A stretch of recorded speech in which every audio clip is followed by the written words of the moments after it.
Assalamualaikum warahmatullahi wabarakatuh. Hai teman-teman, perkenalkan nama saya Inggar Permana Putri dari S1 Keperawatan 7A. Ya teman-teman, gimana kabarnya? Sehat-sehat kan di rumah? Ya, tetap stay at home ya teman-teman. Ya teman-teman, di sini saya akan sedikit membagikan informasi mengenai jurnal nutrisi pada pasien kritis.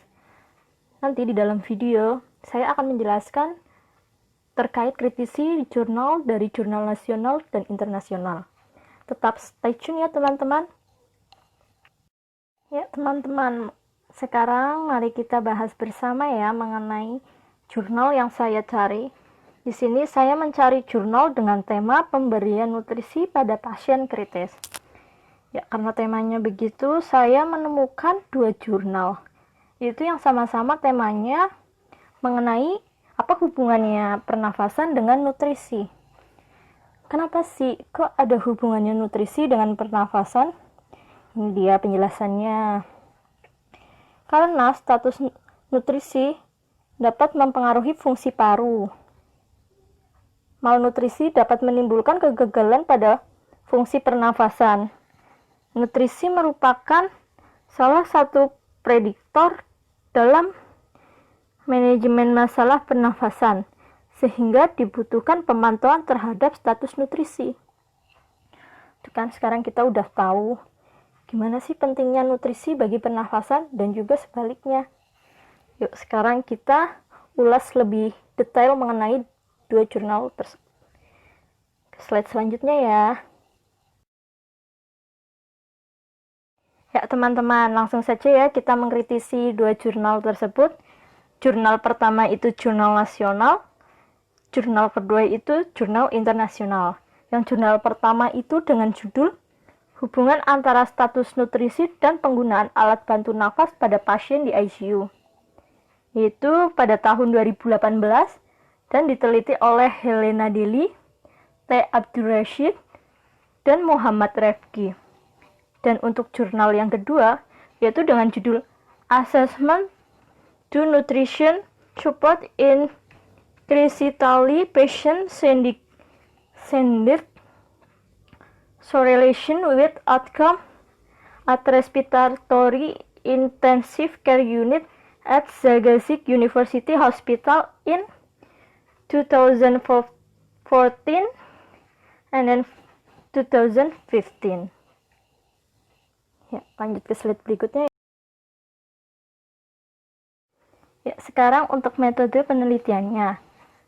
Pada jurnal pertama, yaitu menggunakan desain yang digunakan pada penelitian ini adalah observational analytic dengan pendekatan cohort study. Dan untuk jurnal yang kedua, yaitu menggunakan metode percobaan klinis non-acak.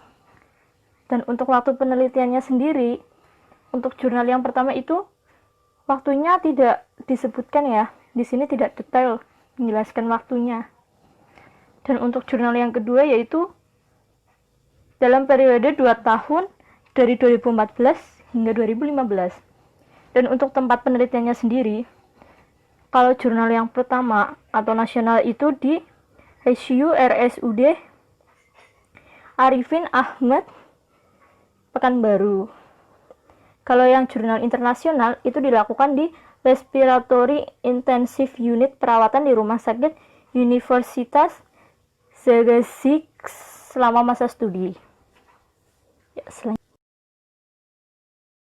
Ya, teman-teman, untuk kritisi jurnal selanjutnya yaitu ada jumlah responden dan kriteria responden. Dari jumlah responden tersebut dari jurnal yang pertama ada 22 orang responden yang sedang dirawat di ICU. Dan untuk jurnal yang kedua atau jurnal internasional, penelitian ini dilakukan pada 96 pasien yang dirawat di RI-ICU. Ya, terus kalau kriteria responden, ada kriteria pada jurnal pertama atau nasional yaitu semua pasien yang baru pertama kali dirawat di ICU dan bersedia menjadi responden. Kriteria eksklusi adalah keluarga yang tidak mengetahui penurunan berat badan responden dalam 3 bulan terakhir. Jadi kalau di jurnal nasional itu pasien yang baru datang di ICU. Terus yang kedua itu ada keluarga pasien yang nggak tahu ya pasiennya berat badannya naik apa turun. Terus untuk yang jurnal yang kedua atau jurnal nasional, itu kriteria inklusi orang dewasa yang dirawat di ICU pernafasan dengan mengikuti kriteria rendah. Itu seperti ICU respiratori lama tinggal lebih dari 48 jam dan pasien yang terbukti beresiko nutrisi oleh Nutri-Score Screening Risiko Nasional atau NRS. Ya, jadi kalau yang di jurnal nasional ini yaitu beda ya. Kalau yang di nasional kan pasien baru masuk, kalau di sini pasien yang di ICU itu dia ada riwayat pernafasan gitu. Terus yang udah lebih dari 48 jam. Terus juga dia itu pasien yang memiliki screening risiko nutrisi itu rendah. Jadi dia kriterianya itu seperti itu. Ya, lanjut ke slide berikutnya. Ya, untuk slide selanjutnya itu ada instrumen atau alat ukur. Ya, dari masing-masing jurnal itu nggak berbeda ya untuk alat ukurnya. Ya, untuk jurnal yang pertama atau nasional itu instrumen yang digunakan pada penelitian ini adalah lembar observasi, di mana untuk melihat status nutrisi menggunakan modifikasi laborobservasi berdasarkan pengukuran Stewart. Adapun indikator yang dinilai adalah BMI, kadar serum albumin, dan penurunan berat badan yang tidak disengaja. Terus untuk jurnal internasionalnya, instrumennya itu menggunakan pemantauan pasien dilakukan dengan menindaklanjuti parameter antropometri dan laboratorium. Akhirnya variabel hasil dibandingkan antara 3 kelompok studi uji klinis dan non-acak. Jadi dari dua jurnal tersebut agak mirip ya emang. Ya teman-teman, sekarang kita ke slide selanjutnya ya. Ini disebut slide yang paling penting ya dalam kritisi jurnal. Karena di slide ini kita membahas tentang hasil dan pembahasannya. Langsung saja ya. Untuk jurnal yang pertama itu dengan hasil analis Chi-square didapatkan bahwa terdapat hubungan antara status nutrisi dengan penggunaan alat bantu pernafasan pada pasien di ICU. Jadi pada jurnal nasional kita ini itu terbukti ya. Ya, terbukti karena emang status nutrisi itu berhubungan dengan penggunaan alat.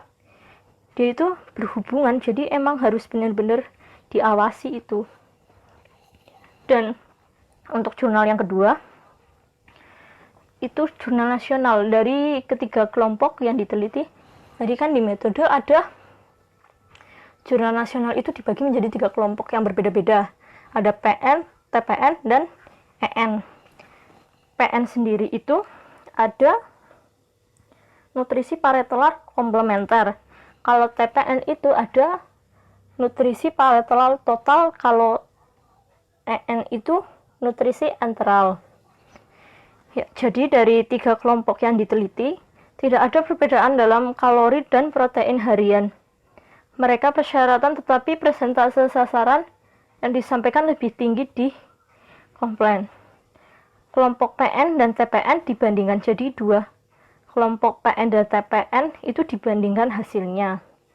Terus ada dukungan nutrisi yang cukup, apakah enteral atau parenteral, sangat penting dalam pasien yang sakit parah.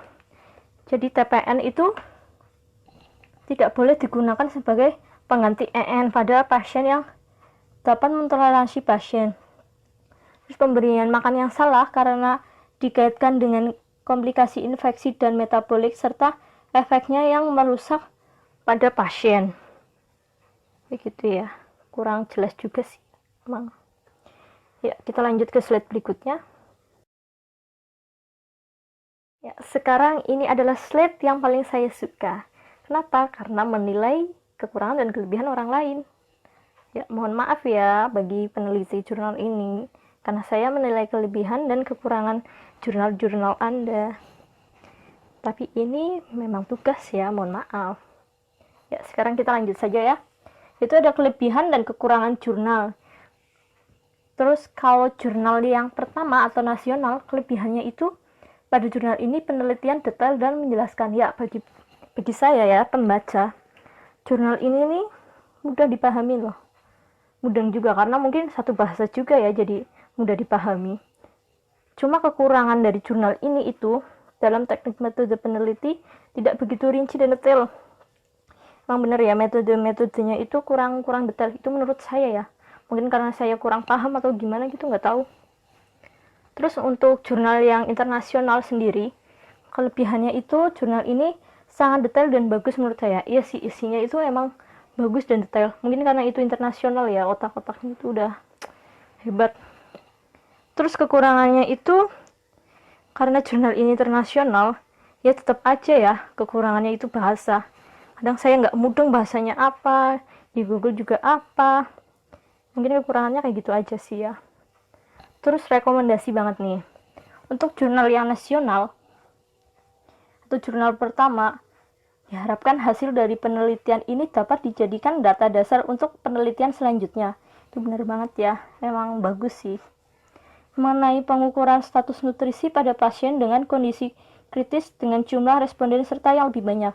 Ya, jadi menurut saya juga benar nih, rekomendasi untuk mahasiswa-mahasiswa lain untuk meneliti mengenai kasus ini juga nih, bagus. Dengan responden yang lebih banyak tentunya. Ya, untuk jurnal internasional sendiri, TPN seluruhnya tidak pernah digunakan sebagai pengganti EN pada pasien yang dapat menoleransi enter makan karena infeksi dan metabolisme yang terkait dan efeknya yang merugikan pada hasil pasien.